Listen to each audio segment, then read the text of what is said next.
I-check yung ano. Naman talaga pala. Kasi yung ano niya. Ulcer, acidic. Tapos? Stress.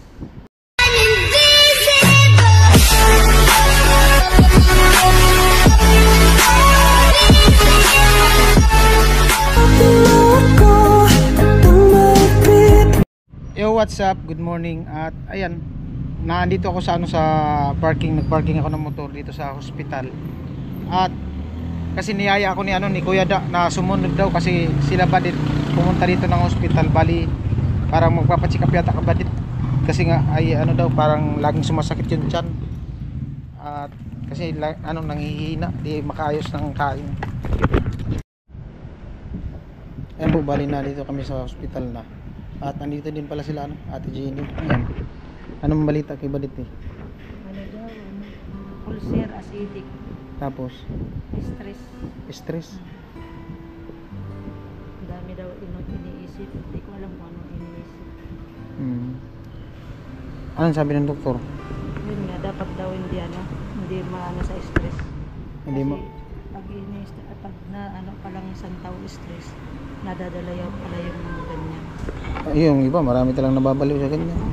Hindi makain. Stress. Anong sabi? Kumpain? Kumpain. Hanggang kailan daw? Hindi natin alam kung kailan mahala yung sakit.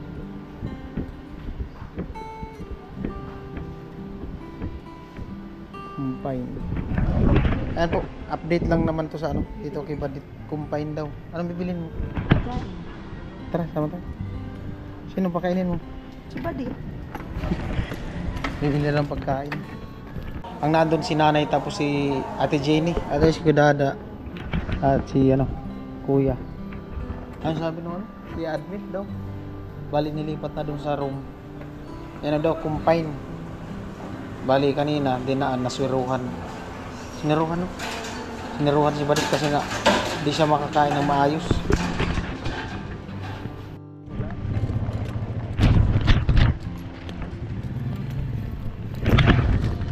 Ang alin? Oo.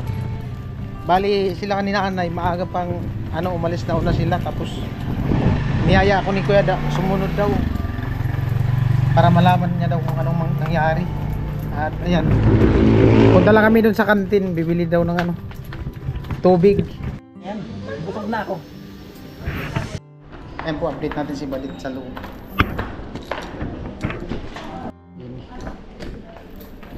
Click lang mga video dito, bawal yata yung video. Si nanay. Wala? Si Jenny, si Badit. Ano dit, kumusta?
Tapos?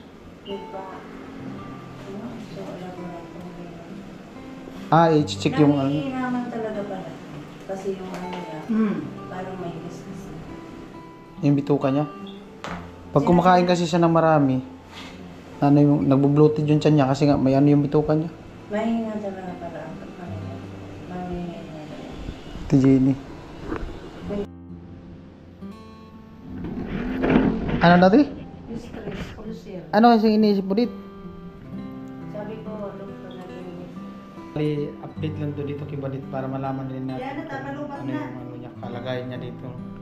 Tawag Kasi nung mga nakaraan, ha? sinamahan namin dun sa sa mga gamot. Ayun, mapanood dun sa vlog ni Kuya Noli. Sabi nga nung mga gamot, albularyo, daw, lamig. Tapos yung ano dito nag-bloated. Tapos ngayon, kahapon, okay na din sana siya kahapon. Nakipagkulitan na naman, tapos bumibigla. Kasi nga, dala nung ano niya, acid. Tapos, bawal sa kanya yung mga kape, no? Bawal na. Sabi ko sa'yo yung Milo. Bawal. Nagkape naman siya kahapon. Oo, ako yan. Manikam lang na kamalala, di ka magkaulan, di makabangunan yung Ano lang yan ay, yung epektong anong acid niya. Pag tumataas kasi yung acid daw ni Badit, sumisikip yung ano niya, dibdib niya, tapos yung tiyan niya nagbo-bloated. Pag bloated na yung tiyan, mahirapan na tayo huminga. inaano lang No. ng malay. Parang ano siya, parang laging busog.